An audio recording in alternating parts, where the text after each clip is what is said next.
Sorry, I just read the sketch of proof, but I think you got it. So I will now prove the theorem, and the first lemma is the one about compactness and improvement of flatness. So there exists a constant epsilon 0 in 0 infinity, a scale theta in 0, 1 over 2, such that for all b in Rd, in R3, for all UP local suitable weak solution to the Navier-Stokes equation with drift,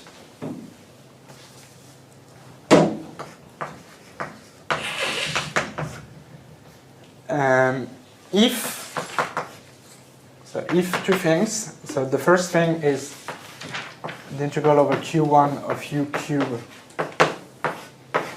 1 over 3 plus the integral of q1 of p3 over 2, 2 over 3 is smaller than epsilon naught, and b is smaller than 1, then the oscillation up theta is bounded by theta to alpha times epsilon 0.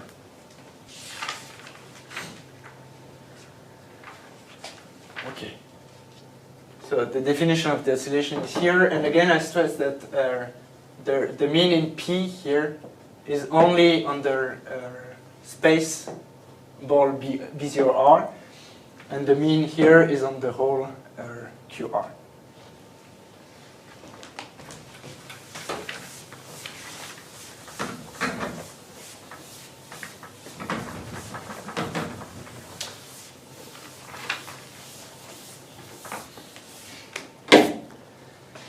So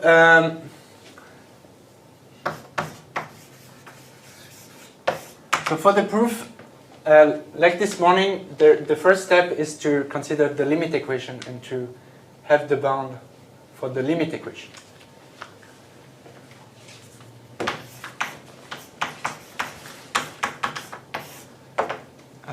Consider limit equation.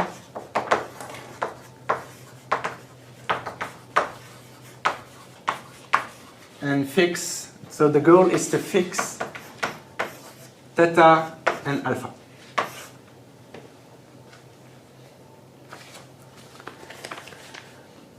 So since we have the smallest assumption, the limit equation will be just linear. So it will be linear Stokes.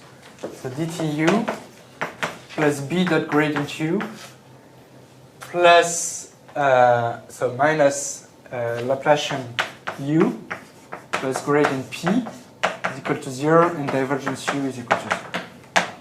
And this is in so again, like this morning, the limit equation will be considered in the smaller ball.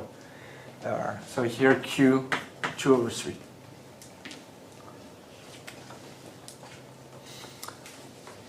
And I have b smaller than 1, and I have v in L3 of q3 over 2, which is, sorry, I denote this by u, maybe I should use v. Sorry for this. So v in S3 L2 over, so q2 over 3 in the smaller hyperbolic ball is bounded by the measure of q1 1 over 3. So this, forget about this. This is just technical, just to get the right constant in there. And again, I should call the pressure q instead of p. So q in L3 over 2 of Q2 over 3 is smaller than Q1 1 over 3. Okay. So I have bounds on these solutions, and I know by regularity theory for the linear Stokes equation that the solution to this equation is regular in space. So I will not at all talk about how to get such regularity estimates for the linear Stokes, because this is not the point I want to talk about, but I just state that by regularity theory for Stokes,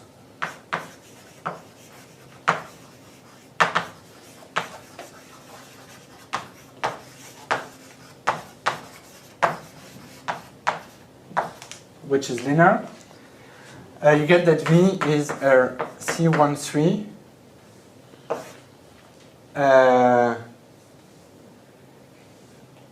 So C13 core, so space-time parabolic cylinder of Q23.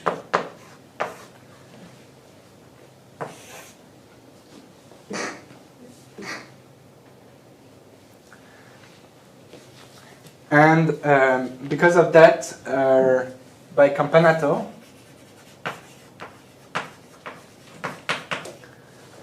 you can estimate the mean over Q theta of V minus V theta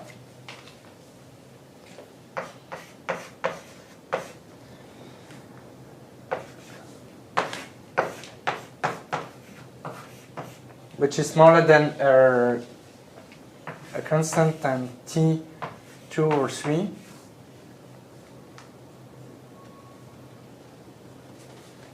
times Q1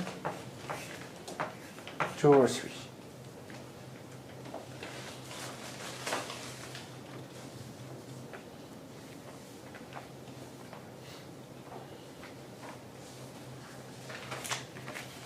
Just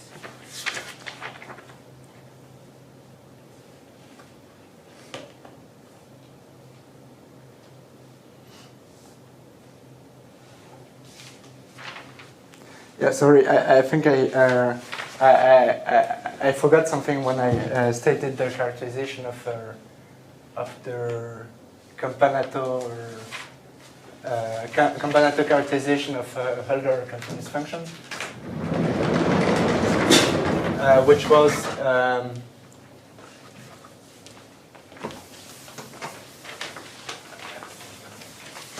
so in the Campanato characterization. I have, I forgot the scaling factor. So I have the sup over x naught, t naught, and r of 1 over r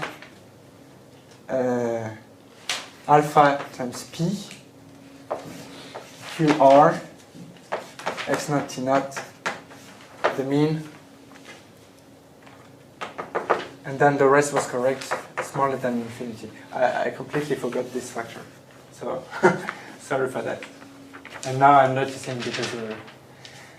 And so actually I think there's a slight mistake in my lecture notes. So here,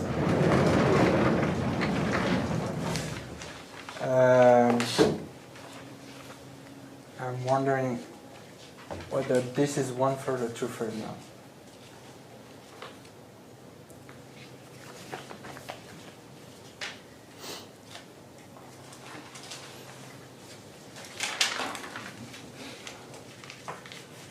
I think this is 1/3.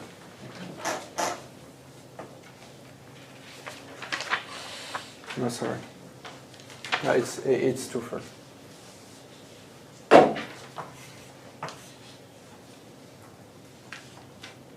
Okay.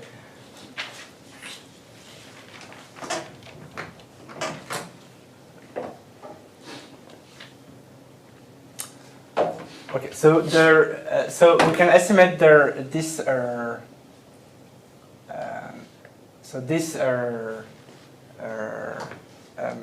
time, this space are mean like this.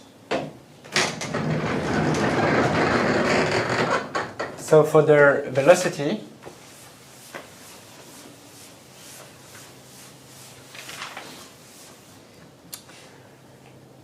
and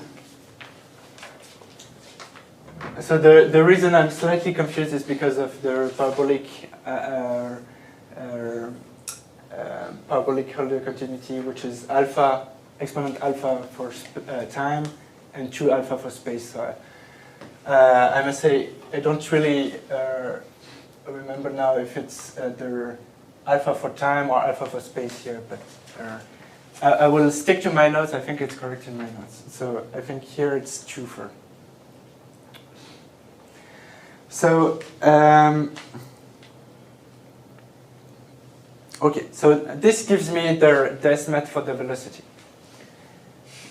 And their estimate for the pressure is given by the fact that I have Laplacian Q, so it's linear equation, and the divergence of this term is 0. So there, I get Laplacian Q is equal to 0 in Q 2/3.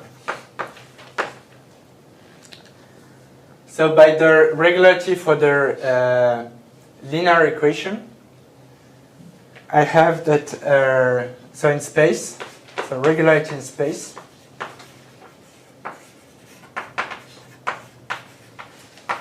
for harmonic equation,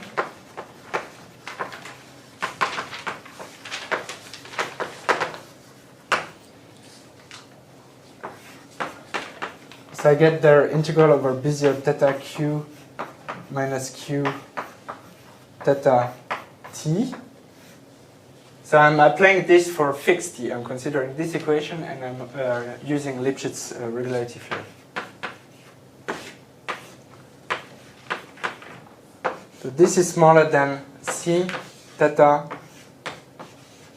B0 2/3 q 3/2 2/3.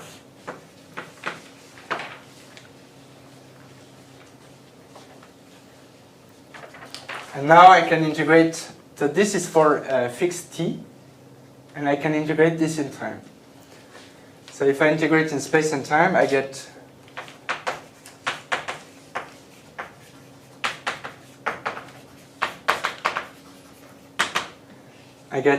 theta times the mean over q theta of q minus q theta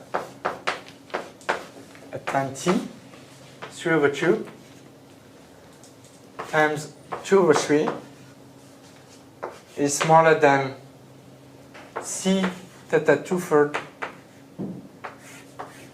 q theta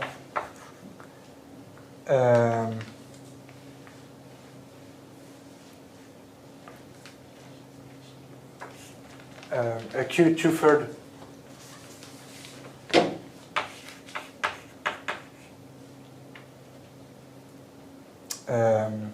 of q 3/2, 2/3,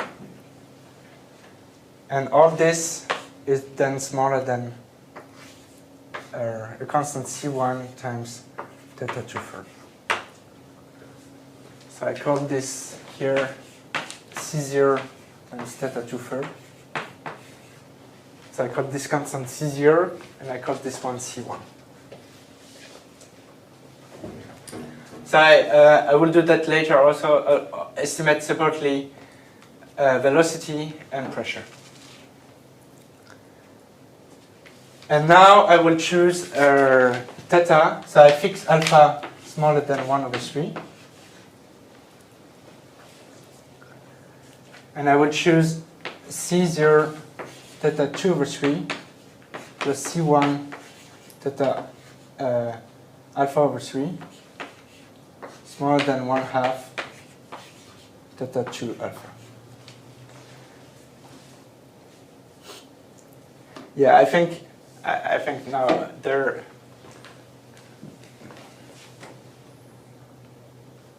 maybe I'm too tired to see it, but I think probably the exponent here is 1/3 instead of 2/3. But let's be consistent and write 2/3. Maybe there's something to check after the lecture, but I would just try to be consistent. But there, yeah. Maybe 1/3. Yeah, I think 1/3, but if I change it now... Scaling. Yeah, right. But if I change it now, it will propagate. But thank you. And here I think I made the mistake because of the first lecture where I wrote means over B0 rho or B0 theta, and something had to be smaller than theta 2 alpha, and I didn't take the 1/2 here. But now I'm considering the quantities, the actual norm, so alpha would appear here. So I think the confusion comes from the first lecture. But as I told you, let's stick to the notation I adopted in my lecture, otherwise it will be very confusing. All right, so, but in essence, the argument, this does not change the proof and the argument.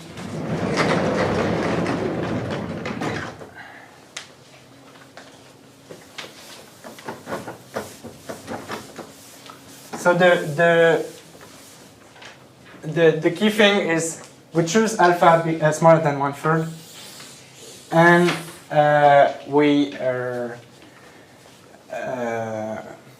we take theta sufficiently small such that this holds.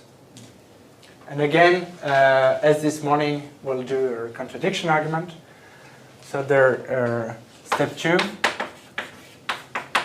is a beginning of contradiction argument.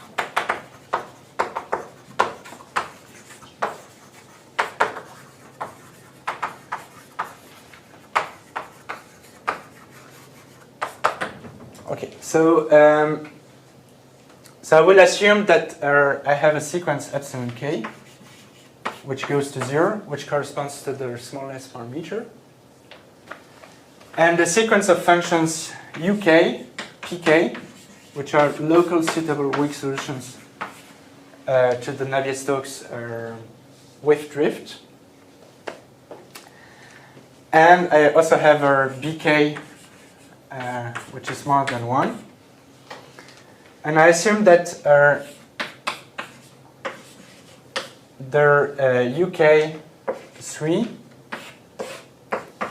so the mean over Q1 plus the mean over Q1 of pk 3 over 2, 2 over 3, is equal to epsilon k.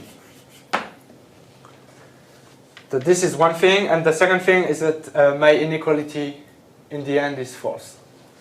So I also assume that the integral over q theta uk minus uk theta 3 1 over 3 plus theta q pk minus pk theta of t 3 over 2 over 3, that thing is bigger than theta 2 alpha epsilon k. Okay? So the whole proof is this gives me a bound on the solution. So I get some compactness thanks to local energy inequality. And this compactness allows me to pass through the limit here and to get a contradiction. But in order to do this, I will first rescale my functions. So I will first rescale the functions and consider Vk, which is uk over epsilon k, and qk,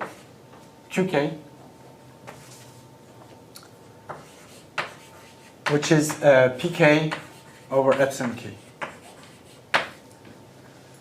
And in that case, I have these here I can just replace UK by VK, PK by QK. I have one here, V, QK, and I get that this is 1. Okay?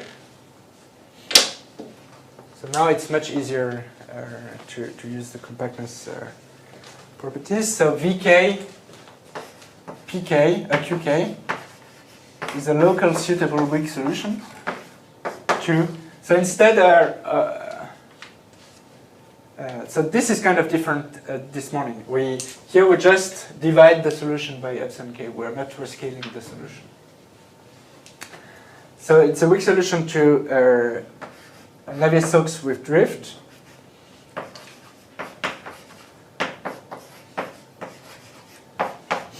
But with some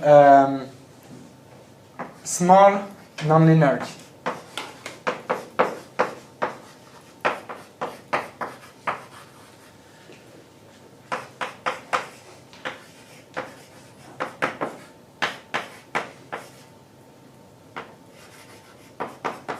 Okay, so here we have again the smallness parameter, and when we let epsilon k tend to 0, this will disappear and will just converge to the linear Stokes equation.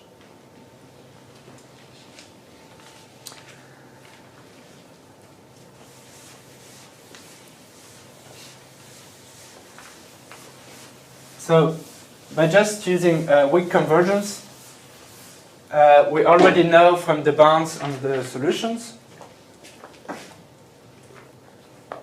So, from the bounds, we get that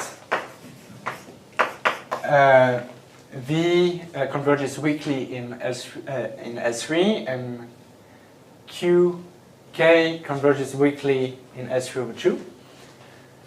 And we get that their limit in S3 of Q 2/3 or Q1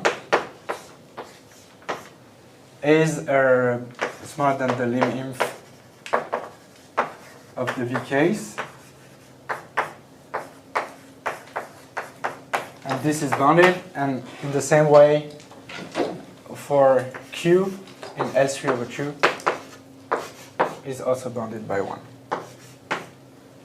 So we have these two bounds, first bounds. But this is not enough. We need to get some strong compactness in order to pass to the limit. So the step 3 is actually getting strong compactness.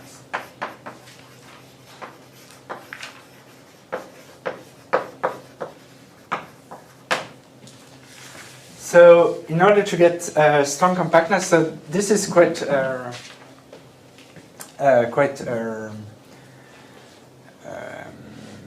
classical in this theory, and we use this argument quite often, but it's not so trivial. So the goal is to get that Vk converges strongly to V in L3.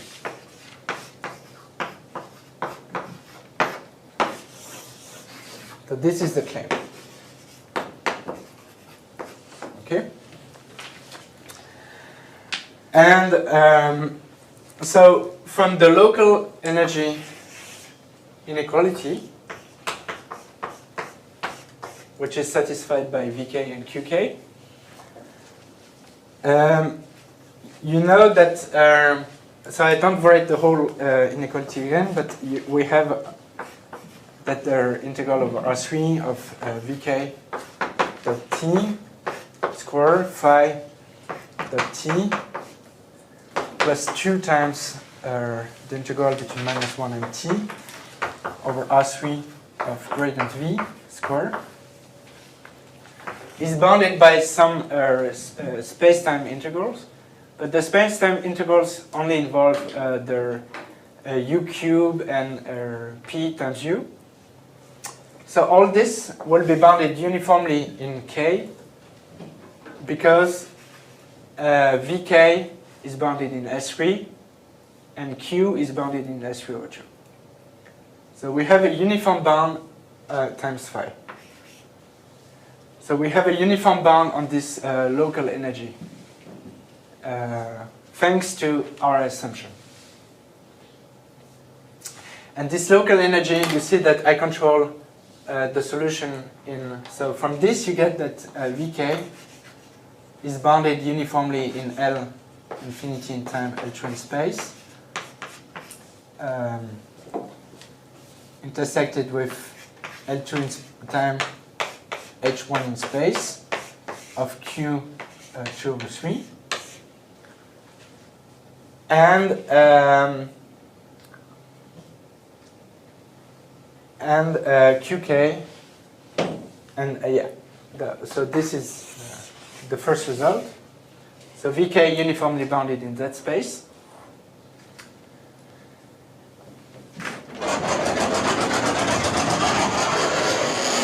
But this is still not enough to get strong compactness, because here we control the H1 norm in space. But in order to get strong compactness, we also need to control some strong norm in time, so some time derivative of the solution. So this first result implies that Vk is uniformly bounded in L 10 over 3 in space and time. So this is simply a Hölder inequality, basically. Hölder inequality plus embedding of H1 in S6. Okay, so now I would like to outline how to get the estimate for dTu. So I need to get an estimate for dTu. And for this, I use the equation. So I test against phi. So phi is C infinity compactly supported in Q2 over 3. So this is smaller than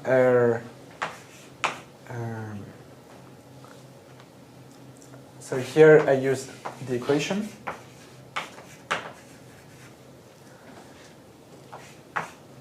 And I bound the space-time integrals I get as follows. So Vk, greater than Vk in L3 over 2 in time, L2 in space, Q2 over 3. Nabla phi in L3 in time, L2 in space in Q2 over 3. Plus B plus epsilon k Vk in L infinity in time, L2 in space. Nabla Vk in L3 over 2 in time, L2 in space. Phi in L3 in time, L infinity in space. And I have one last term which is related to the pressure, Qk in L3 over 2 time and space, and phi in L3 in time and space. So in the end, everything is bounded by a constant, because all these quantities are bounded uniformly in K, times phi in L3 in time, H2 in space. So from this I get a bound on dTu in L3 over 2 in time and some weak subleft space in space. So I get a uniform bound on dTu, or this is dTv, sorry. So dTvk is uniformly bounded in L3 over 2 in time, and H, the dual of H20 in space.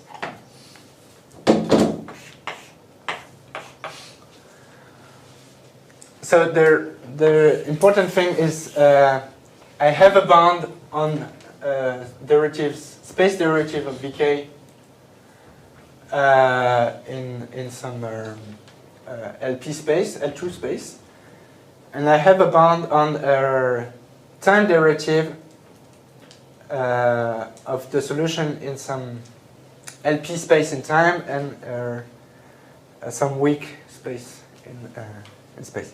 And from this, I can apply a classical lemma in the theory, which is called Aubin-Lyons lemma, which gives you some compactness.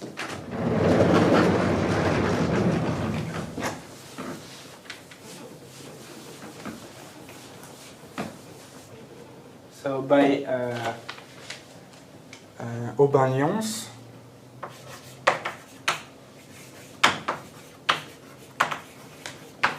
Relish lemma, you have compactness of Vk pre-compact in L.2 in space and time.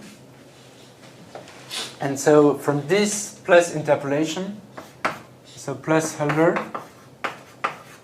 you eventually get that Vk converges strongly to V in LQ of Q203 for any Q in 1 10/3 excluding. Okay, in particular in L3. So from the strong convergence in L3, you can pass to the limit here. So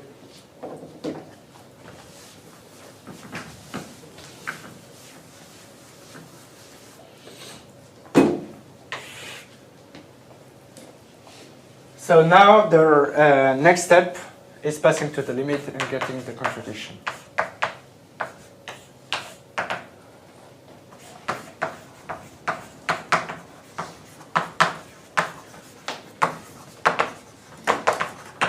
So if you pass to the limit,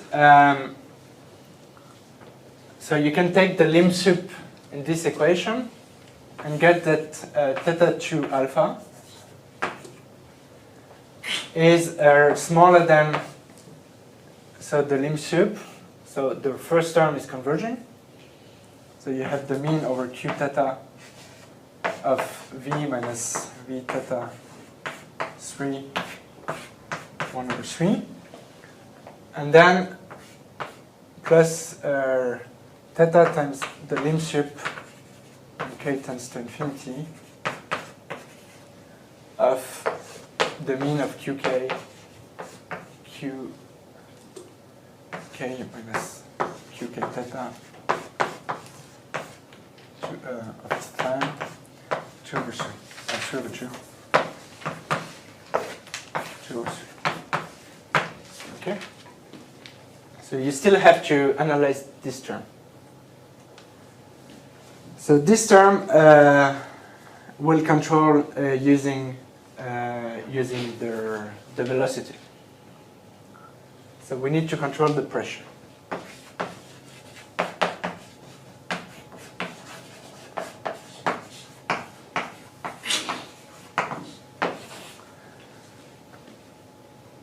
So the difficulty of controlling the pressure is that we have no formula linking the pressure to the velocity because we don't know anything about the solution outside our domain. So we decompose the pressure, so Qk, but the feature that helps us and that eventually makes it possible to control the pressure is the a priori bound we have on it. So we decompose the pressure into Hk plus Gk, where Hk is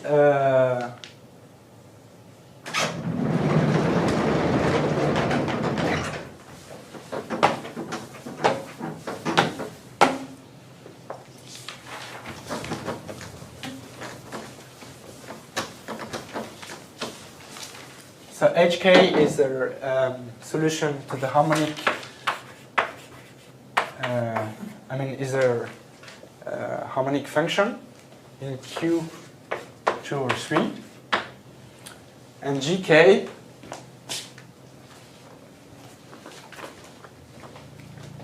it's in space only. So I fix time, and I consider this in B2 or 3.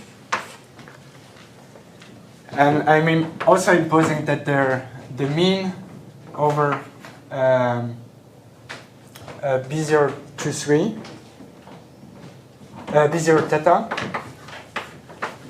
of HK dx is equal to the mean of QK. So I can,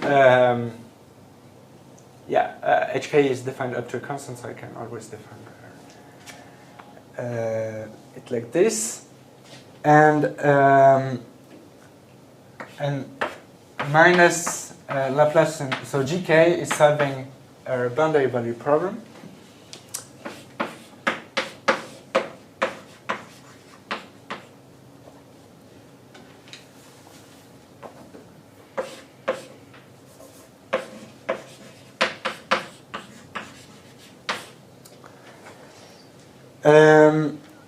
In B0, 2, or 3. And I'm imposing zero boundary condition on the exterior and on the boundary of the ball. All right. So the first thing is I can estimate GK. So GK now is uniquely defined, and I have a representation formula, and I can use Calderon-Zygmunt type estimates. So by Calderon-Zygmunt,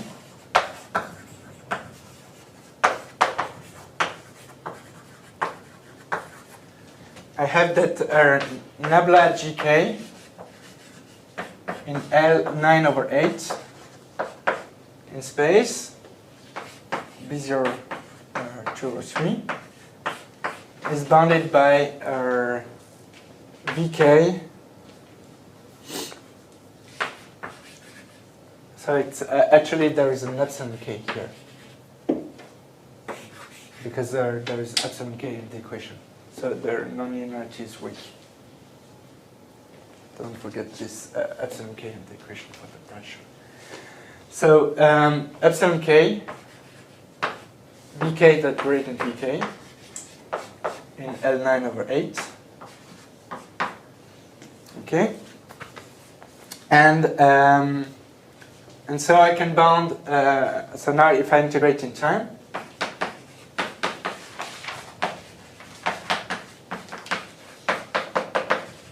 plus use Poincaré-Sobolev inequality,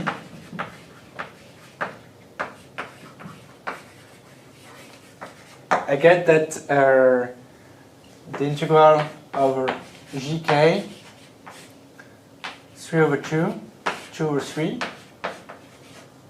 over Q 2 over 3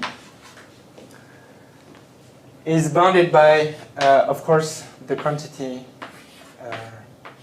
so the slightly higher Bldg exponent, Gk, so 9 over 5, 5 over 9. And now I use Poincaré-Sobolev inequality, so to bound this by the gradient. So let me write the gradient of Gk in L3 over 2 in time and L9 over 8 in space. And this now is bounded by C epsilon k of Vk dot gradient Vk in L 3 over 2 in space, in time L9 over 8 in space. And since Vk is its local energy is bounded, this quantity is finite. And so from the bound we had before, from this bound here, you can bound this by c times epsilon k. Okay? So this gk actually goes to 0. And thanks to gk, we can now estimate hk. So we have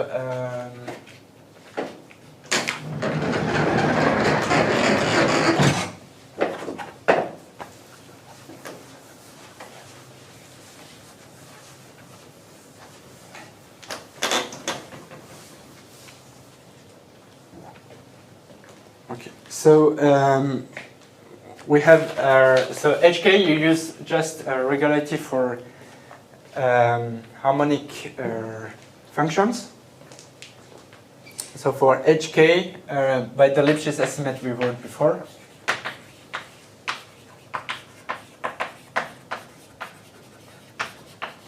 of step 1, if you remember, we have theta times the mean over q theta, hk minus hk theta,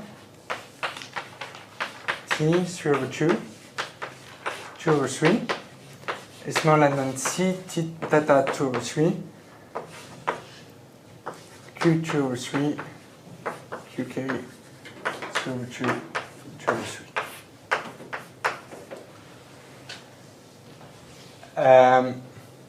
Plus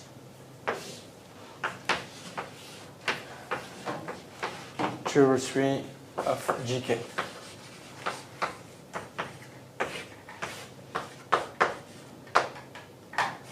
Okay. So this is because I can bound by their mean of hk over q2 over 3, but hk again I can use the bound. So I have an upper bound on qk and gk, because hk is equal to qk minus gk. But this is what I did on the right hand side. So in the end, I get that all this is bounded by c1, which is the constant we had in step 1, if you remember, times theta 2 over 3 plus c times epsilon k. Okay? So now I have bounded, so the term which I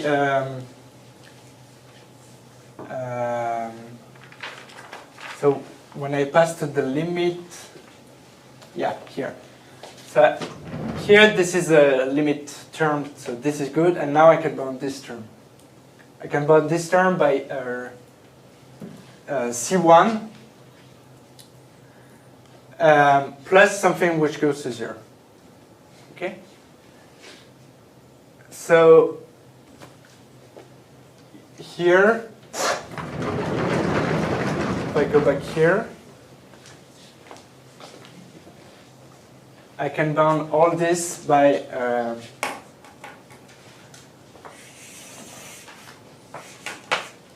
C1 theta 2 over 3. And since it's the lim sup, it's the epsilon k goes away. And okay. So now we have the contradiction. There's just one additional comment I want to make. So this here is the constant C0 we had before.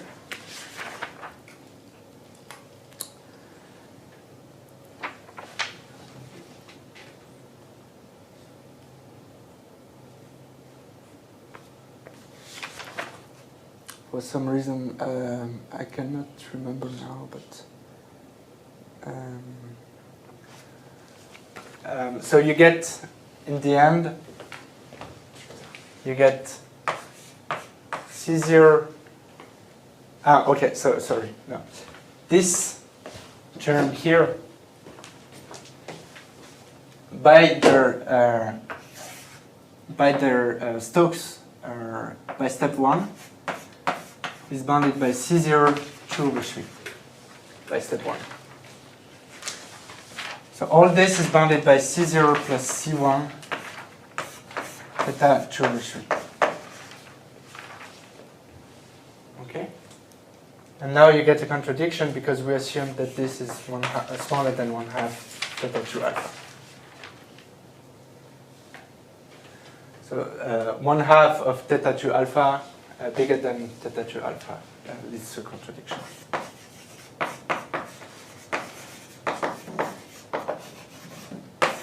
Okay?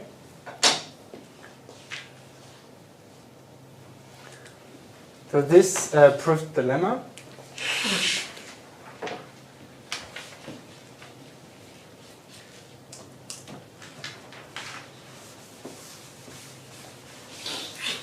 So it's a little bit more involved, but just because of the pressure.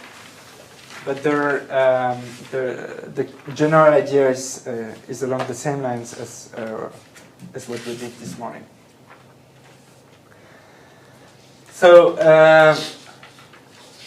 so for the end of the lecture, let me state lemma 2 and some historical comments about their suitable solutions.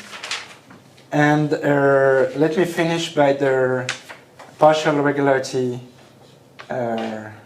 theorem for the Navier-Stokes equation. So I guess it will take me like 20 minutes or something. So, so lemma 2 is the iteration.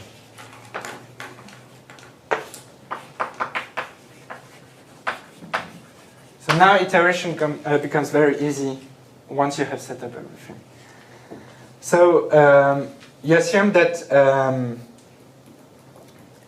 so you let theta, alpha, and epsilon not be given by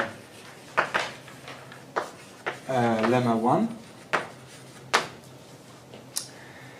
And for all k in N, and for all local suitable weak solutions to Navier-Stokes equation in Q1,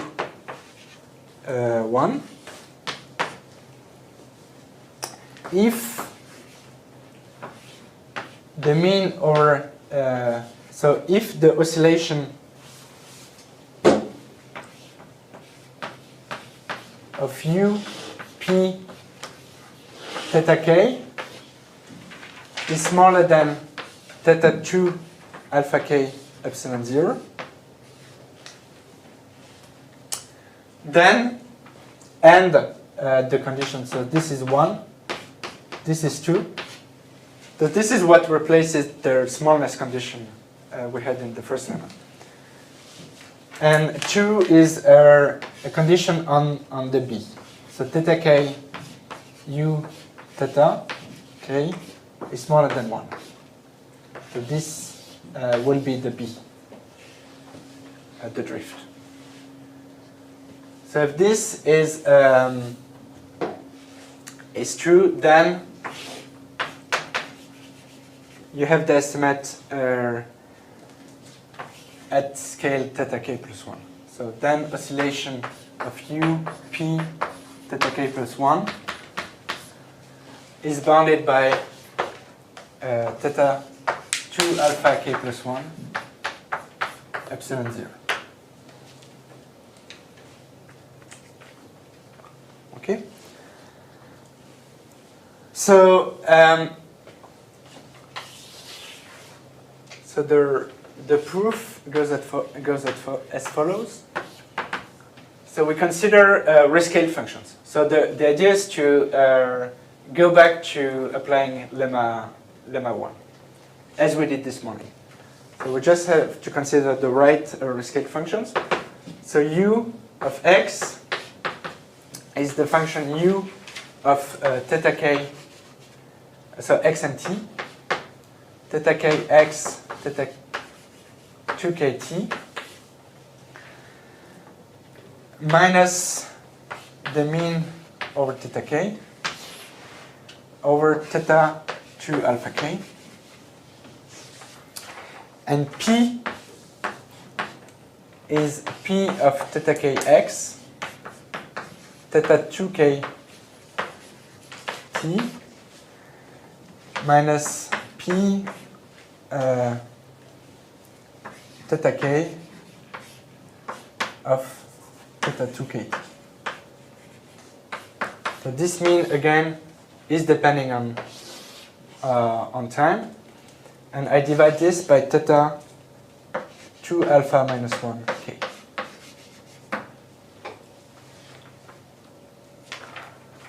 So now you see that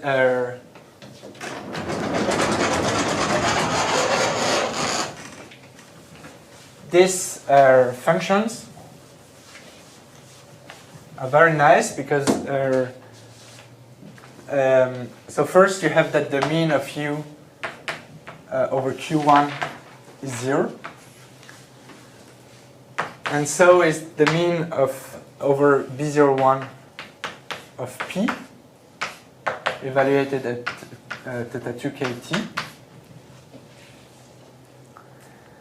And by assumption by assumption 1, you have that the mean of u cube over q1, 1 over 3, plus the mean of p 3 over 2 over q1, 2 over 3, is bounded by 1, by epsilon 0. So you have the smallness condition epsilon 0, which is satisfied by these functions. And furthermore, u and p are local suitable weak solutions to Navier-Stokes with drift. And the drift is plus or minus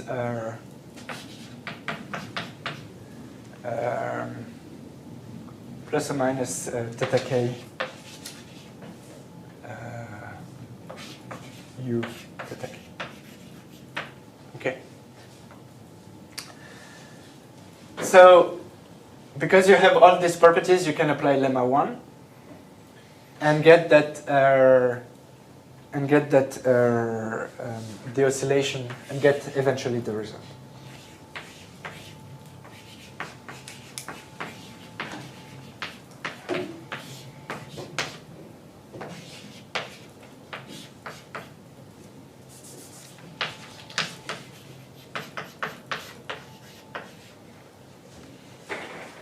Okay. So there is one thing I need to check is that the mean over theta k plus 1 is smaller than 1. Here. So there is one thing which is to check that theta k plus 1 u theta k plus 1. So I agree, I'm hiding some computations, but it's really just computations. The idea is there. So this you can bound by theta k plus 1 u theta k plus 1 minus u theta k plus theta k plus 1 u theta k.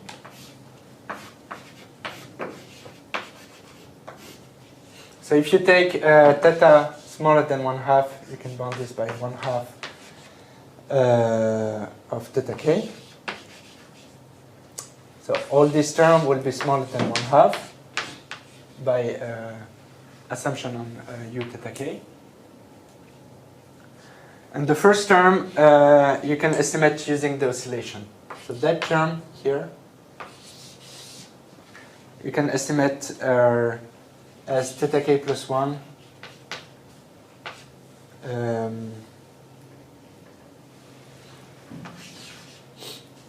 theta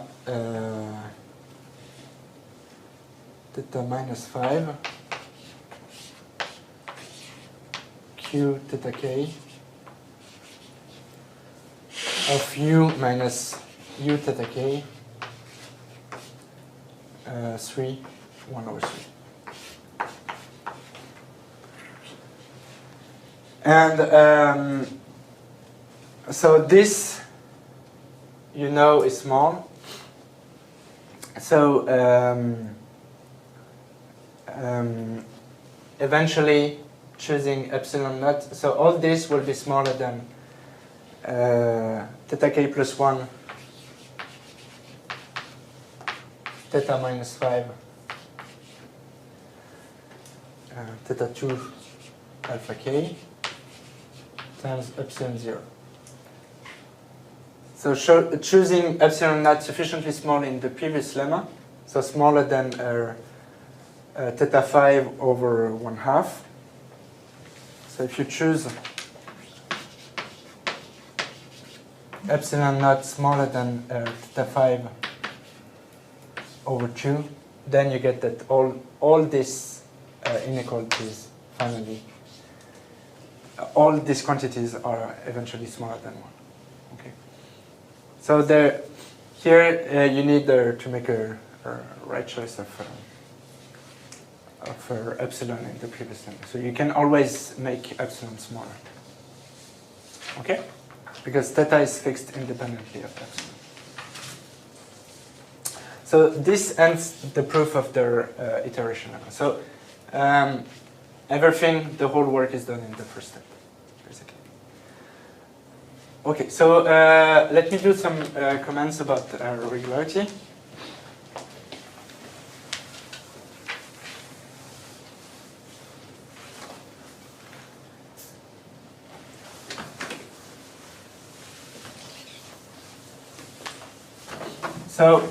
So we proved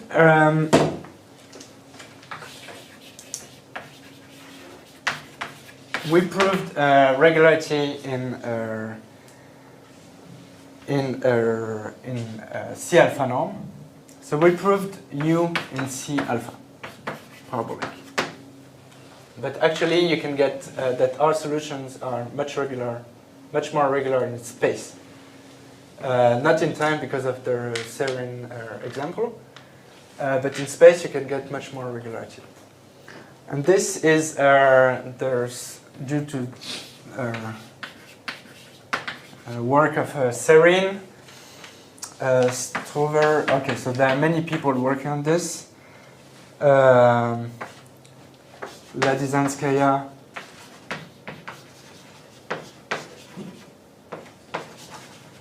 Prodi, Takahashi. So there are many different proofs, and which states that if you have a solution U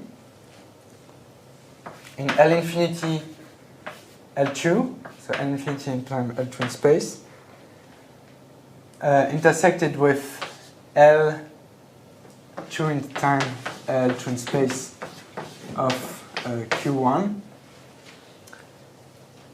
and so U, if additionally U belongs to LP, LQ in time and space of Q1, then U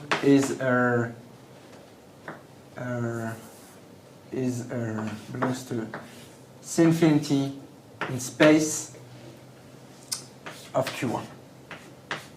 So U is smooth in the space variables. And so this works for P and Q, such that 2 over P plus 3 over Q are smaller than 1, and works for all P between 2 and infinity, and Q in 3 infinity. So actually this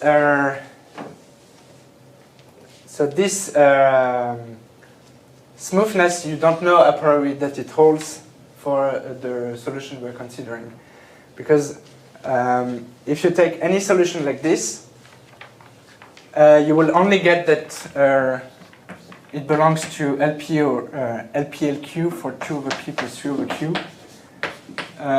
equal to 3 over 2. Okay, which is bigger than 1. So you don't get the, this condition is not necessarily satisfied here for the solution in this class, for which the local energy is bounded. Okay? And there is a gap which is which explains why it's not so clear how to get the regularity, smoothness of solution to Navier-Stokes in 3 dimensions, just knowing that the energy is bounded. So for the moment, it's not possible to bridge this gap. But by our smallness condition criteria, by assuming that this L3 norm of U plus L3 over 2 norm of the pressure is small, we get that U is in the parabolic is Hölder continuous in space and time, and so this condition is satisfied. So we know as soon as you have some alpha of the solution is Hölder continuous with some exponent alpha in space, you know that it's infinity in space. So there is a more quantitative result which you can find in a paper by Nekas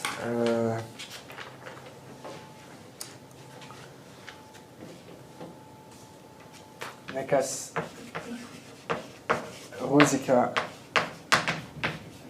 and Sverak, which tells you that if 1 over r squared QR U3 plus P3 over 2 is smaller than epsilon star, then Bldg U is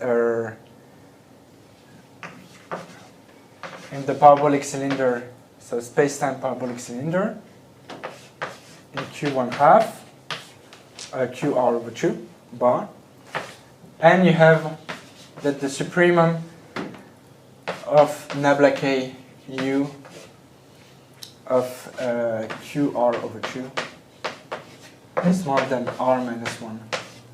So CK R minus 1 minus K. Okay. And I would like to mention one more thing about the endpoint result in this Severin criteria, which is the point p equal to infinity and L3, and that is due to Escorias-Serkin's work.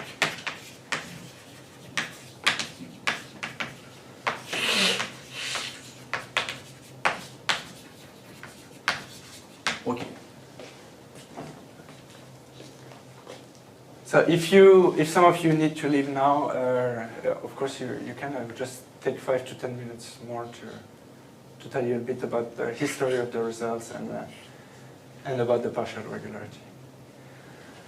So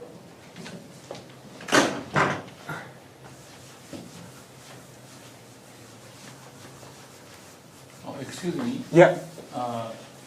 The proof given in this lecture, Yeah. The estimation of alpha is any alpha less than 1 over 3. 1 yeah. over 3. Yeah, yeah. Okay. Strictly less. Yeah. That's good. Mm-hmm, mm-hmm. Okay, thank you. Yeah, yeah.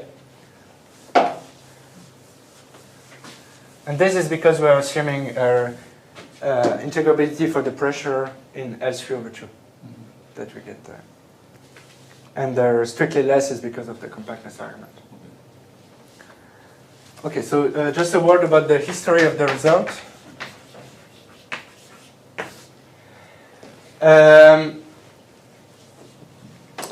So I will write 2 columns. So one about the Le-Rayhoff solutions. So Le-Rayhoff solutions are their finite energy weak solution to the Navier-Stokes initial value problem. So I told you about their global energy for the Navier-Stokes equations. So these solutions are when you start from initial data in L2, divergence free, you have a global control of the energy. So this is a theory of the initial value problem. And here I want to talk about local suitable weak solutions and epsilon-regularity. So their story starts in 1934 with work of fundamental work of Loret, proving the existence of these weak solutions with the global energy being bounded, and extended by Hopf in 1951 to the case. So Loret was for the whole space, and Hopf was for bounded domains. And but these works do not give you information about the pressure. So they're having estimate on the pressure is non-trivial. So in the case of R3, thanks to Calderon-Zingman theory,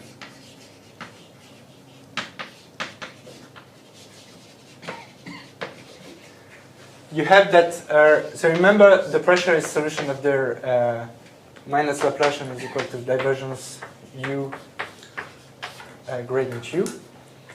So, and let me even write it like this.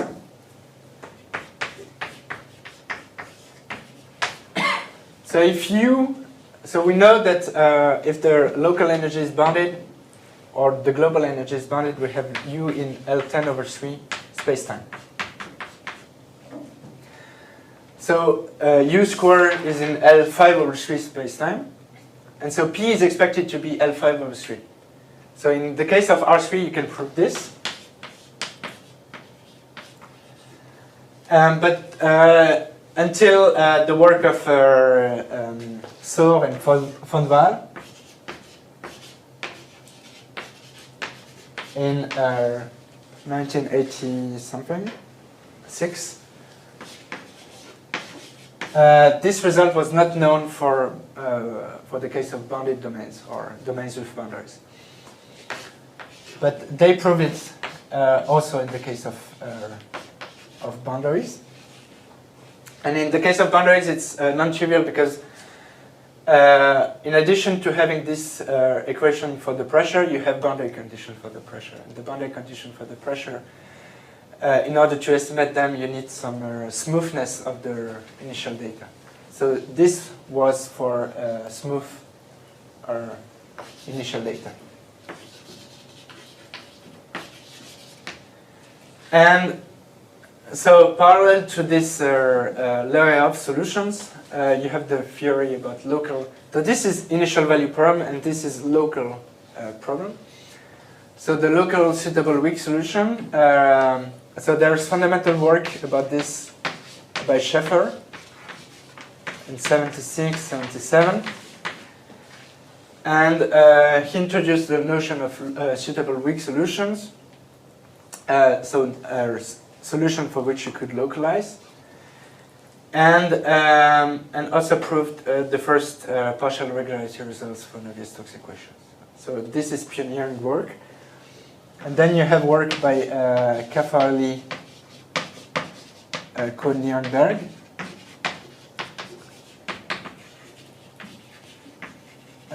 which managed to have the local version of the theorem. So this was in 84 or 82. But they did not. They could not rely on the result of Sohr and von Waal about the pressure. So they didn't know that they guessed that the pressure would be L5 over 3, but they could only work with P in L5 over 4. So in the definition of the suitable solution, we had L3 over 2. They could only have 5 over 4. And then, so these two proofs are iterative. And then Lin in 1998 gave a compactness proof, so the proof I showed you, with P in L3 over 2. So of course the P would be more regular L5 over 3, but L3 over 2 makes everything work nicely. And Ladizhenskaya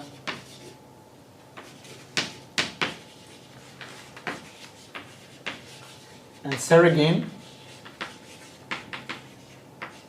also proved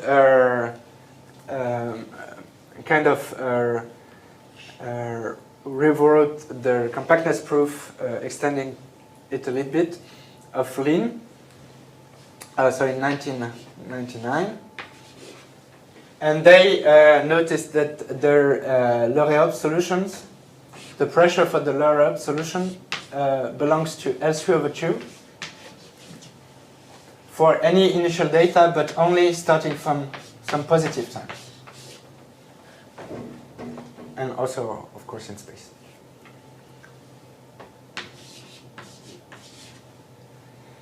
And you have different proofs by Vasseur in 2007, which use a de Giorgi type approach to prove the compactness terms. And so Vasseur and Kukavica in 2009, which has an argument, who has an argument which is closer to the one of Kafarleko and probably other people also. So this might not be exhaustive. Okay, so now I would just like to finish by saying something about partial regularity.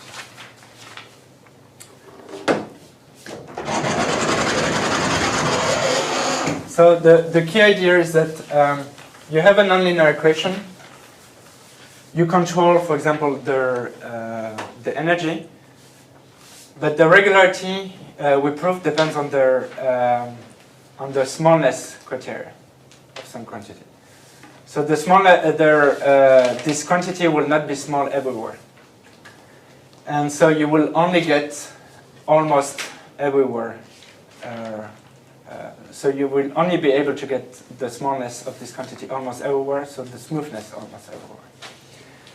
So,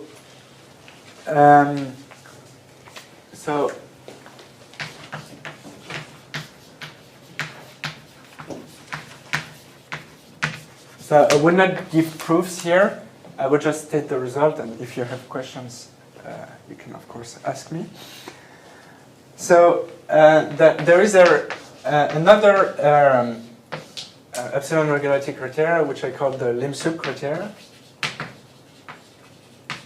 as opposed to the U plus P, and which was already present in the work of Kafarleko and Bldg, which states that there exists epsilon 1 in 0 infinity, such that for all UP local suitable weak solution to Navier-Stokes in Q1,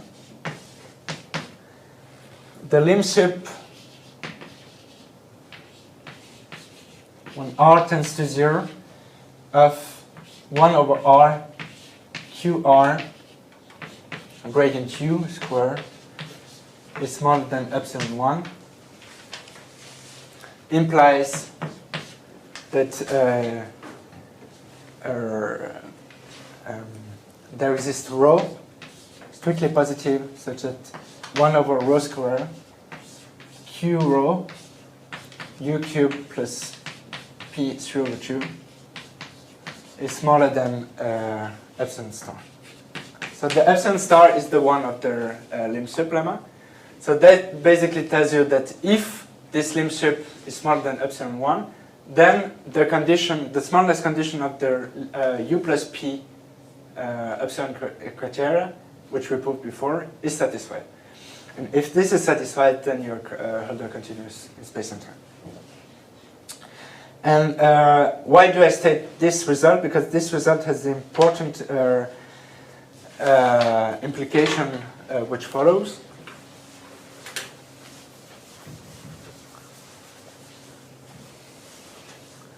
Which is that their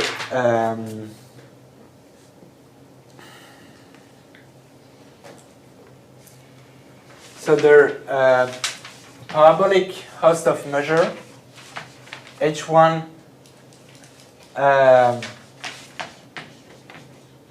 of the singular set, so we'll define the singular set, is equal to 0, which means that the dimension, so the host of dimension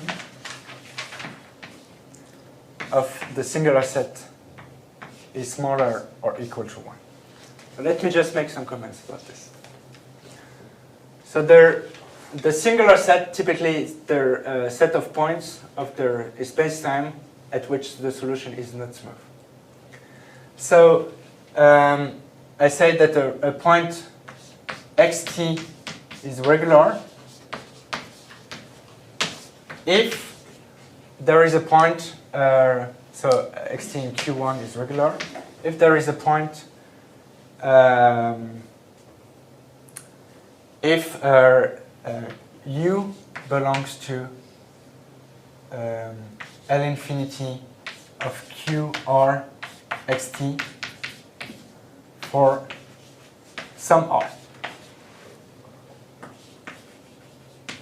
Okay?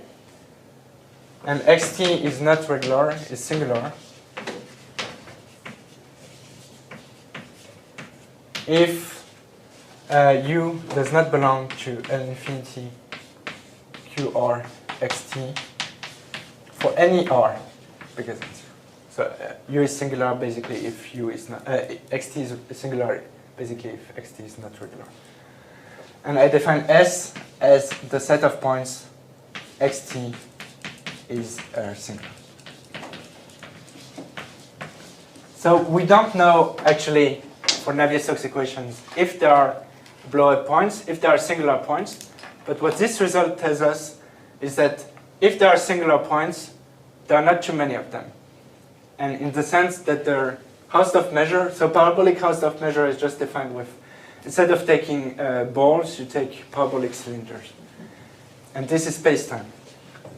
So we know that their parabolic host of measure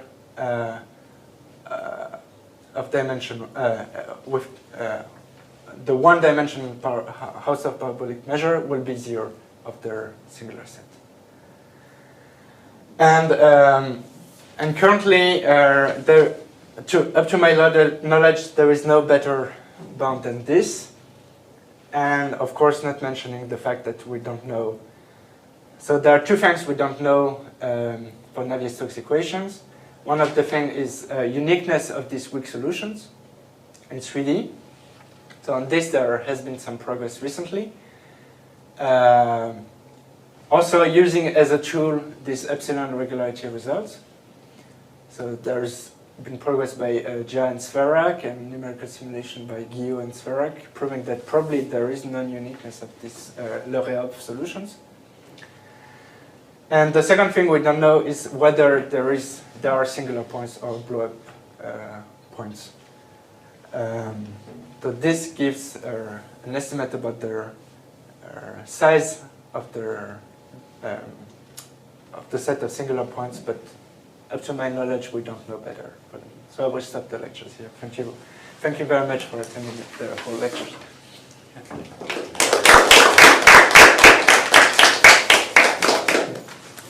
Thank you very much for your very interesting lecture. Thank you. Many. Are there any questions? It's already late, so sorry that I took more time.